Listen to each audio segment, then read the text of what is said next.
Varahi silks వారి grand festive celebrations పొందండి 10,000 రూపాయలు ఆపై కొనుగోలుపై బంగారు నాణెం ఉచితంగా.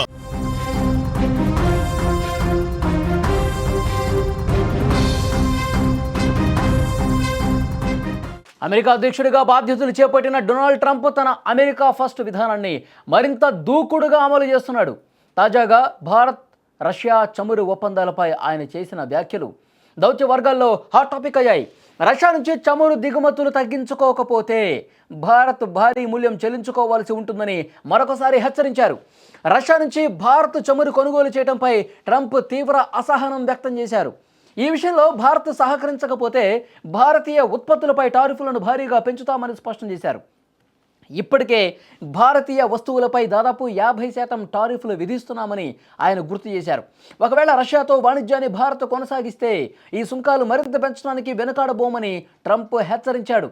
ట్రంప్ తన వ్యాఖ్యల్లో ఒక ఆసక్తికరమైనటువంటి విషయాన్ని ప్రదర్శించారు.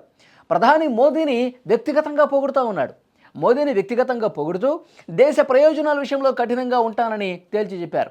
అమెరికా ప్రయోజనాలను గౌరవించడం ఇప్పుడు భారత్కు చాలా ముఖ్యమని ఆయన చెప్తా ఉన్నాడు. ఉక్రెయిన్ యుద్ధం నేపథ్యంలో రష్యా ఆర్థిక మూలాలను దెబ్బతీయాలని అమెరికా భావిస్తోంది.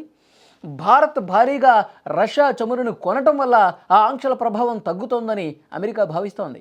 అమెరికాతో పోలిస్తే భారత్ ఎగుమతులు ఎక్కువగా ఉన్నాయని, టారిఫ్ ద్వారా ఆ సమతుల్యతను మార్చాలని ట్రంప్ యోచిస్తూ ఉన్నారు.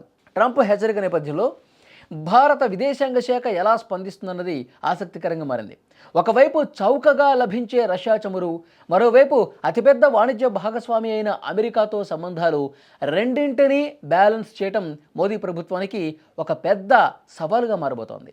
ట్రంప్ చెప్పిన దానికి ఇండియా తల ఊపే పరిస్థితి లేదు. ట్రంప్ మాటల్లో చెప్పాలంటే అమెరికాను సంతోషం పెట్టడం కంటే దేశ ప్రయోజనాలే మోదీకి ముఖ్యమని ఇప్పటికే స్పష్టమైంది. పన్నులు విధించిన రష్యా వద్ద చమురు కొనుగోలు ఆగటం లేదు, ఇక ముందు కూడా ఆగకపోవచ్చు. ట్రంప్ ఎప్పటికీ ఈ విధంగా హెచ్చరిక ధోరణిని కనబరుస్తూనే ఉన్నాడు. ఇప్పుడు వెనుజులా అధ్యక్షుడిని అతను పూర్తిగా తన సైనిక చర్యను ప్రదర్శించి కిడ్నాప్ చేసి రహస్య ప్రదేశానికి తీసుకెళ్లేటువంటి సందర్భంలో కూడా ఆయన దాని గురించి వివరాలు ఇచ్చే సమయంలో మోదీ చాలా మంచి వ్యక్తి, మోదీ చాలా గొప్పవాడు, కానీ నేను సంతోషంగా లేనన్న విషయం మోదీకి కూడా తెలుసు, కాబట్టి రష్యా నుంచి చమురు కొనుగోలు చేయడం ఎప్పటికైనా ఆపాలి, ఇదే విధంగా రష్యాతో వ్యాపార భాగస్వామ్యం కొనసాగిస్తే చమురు కొనుగోలు చేస్తూ ఉంటే ఇంకా నేను సుంకాలు ఇప్పటికే 50% సుంకాలు పెంచాడు, ఇంకా పెంచుకుంటూ పోతానని చెప్పి మళ్ళీ హెచ్చరిస్తూ ఉన్నాడు. కానీ మనం గతంలోనే చాలా స్పష్టంగా చెప్పాం, మీరు ఎన్ని పన్నులు విధించినా ఎన్ని సుంకాలు విధించినా మేము మా దేశ ప్రయోజనాలకు అనుగుణంగానే ముందుకు పోతామని చాలా స్పష్టంగా మోదీ చెప్పారు. ఆ తర్వాత పరిణామాలు మనం చూసాం.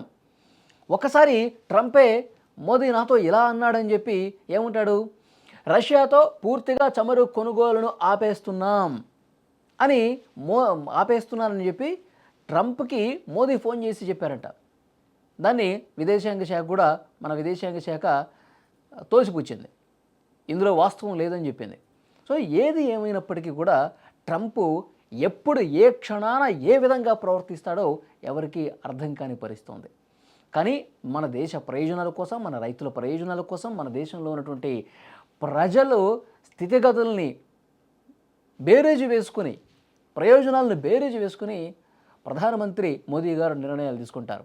ట్రంప్ బెదిరించాడనో, ట్రంప్ సుంకాలు వేస్తాడనో, ఇంకొకటి చేస్తాడనో ఎప్పుడూ కూడా మన ప్రయోజనాల్ని తాకట్టు పెట్టే పరిస్థితి లేదు అని కూడా ఇప్పటి వరకు జరిగింది అర్థమవుతుంది. సో డెఫినెట్గా ఈ ప్రకటన తర్వాత, ట్రంప్ చేసినటువంటి ఈ ప్రకటన తర్వాత విదేశాంగ శాఖ ఏ విధంగా స్పందిస్తుందన్నది కూడా చూడాలి. ఎన్ని హెచ్చరికలు చేసినా, ఎంత తోక జాడించినా సరే మనం మన విధంగానే ఉంటాం. మన దేశం ఎక్కడా తలొగ్గే పరిస్థితి లేదు. దేశం ముఖ్యం అని కూడా మనం కూడా చాలా క్లియర్గా భావిస్తాం కాబట్టి నిర్ణయాలు కూడా అదే విధంగా ఉంటాయి.